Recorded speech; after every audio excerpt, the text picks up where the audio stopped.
Friends, आज मैं आप लोगों को हैज़, हैव और हैड के यूजेस के बारे में बताऊंगी। हैज़ और हैव का यूज़ हम लोग प्रेजेंट टेंस में करते हैं और हैड का यूज़ हम लोग पास्ट में करते हैं। तो देखिए, I, we, you, they and plural, इन सभी के साथ हम हैव का यूज़ करेंगे। एंड ही, शी, इट और सिंगुलर के साथ हम लोग हैज़ का यूज़ करेंगे। और ये यूजेस हम लोग प्रेजेंट परफेक्ट टेंस के लिए करते हैं, प्रेजेंट परफेक्ट टेंस में करते हैं। एंड पास्ट टेंस में, पास्ट परफेक्ट में हम लोग हैड का यूज़ करते हैं।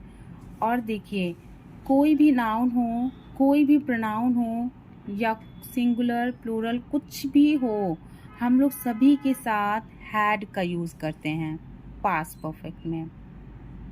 मैं आप लोगों को 3 यूजेस बताऊंगी, हैज़, हैव और हैड के।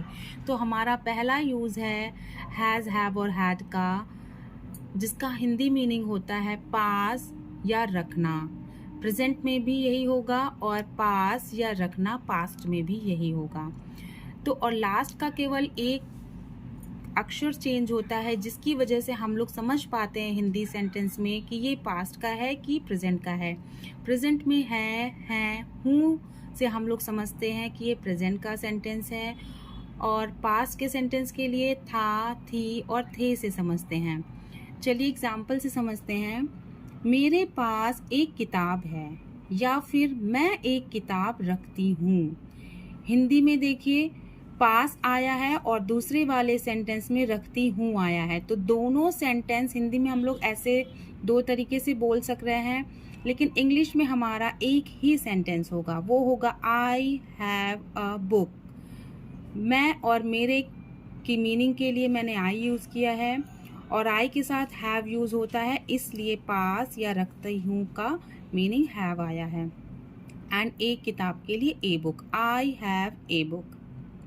अब देखिए, ये पास्ट का सेंटेंस है, मेरे पास एक किताब थी, या मैं एक किताब रखती थी, I had a book. Ram ji के पास एक धनुष था, रामा हैड अ बो।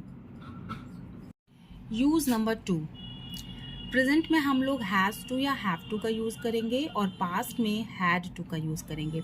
हिंदी में पहचानने के लिए वर्ड आएगा लास्ट में ना, नी, ने या फिर पड़ता है, और पास्ट में भी ना, नी, ने ही आएगा, लेकिन साथ में आएगा पड़ता था से हम लोग पहचानेंगे कि पास्ट का है। अब देखिए एग्जाम्पल है हमारा, हमें जाना है या हमें जाना पड़ता है। हमारा जाने का मन नहीं है, लेकिन फिर भी हमें जाना पड़ता है, तो we have to go.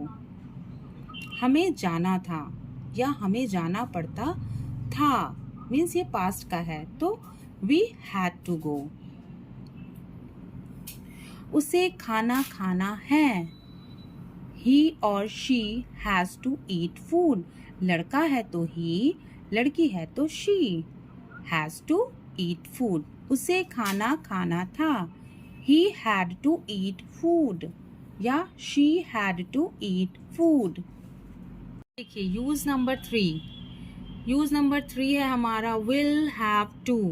will have to का यूज हम लोग सभी सब्जेक्ट्स के साथ करते हैं, चाहे कोई नाउन हो, प्रोनाउन हो, कोई भी नेमिंग वर्ड हो, कुछ भी हो, सभी के साथ हम लोग will have to का यूज करेंगे। और हिंदी में समझने के लिए इसका वर्ड होगा पढ़ेगा, पढ़ेगी या पढ़ेंगे। जब ऐसे सेंटेंसेस आएंगे जिनका वर्ड लास्ट में पढ़ेगा, पढ़ेगी या पढ़ेंगे होंगे, तो हम समझ जाएंगे कि ये कौन सा सेंटेंस है।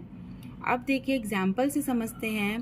तुम्हें पढ़ना पड़ेगा, अधिकतर मम्मी पापा ही बोलते हैं बच्चों को कि तुम्हें पढ़ना पड़ेगा बेटा, क्योंकि पढ़ाई तो बहुत ज़रूरी है तुम्हारे लिए। तो इंग्लिश में हम लोग कैसे बोलेंगे इसे, you will have to study. उन्हें जाना पड़ेगा, they will have to go.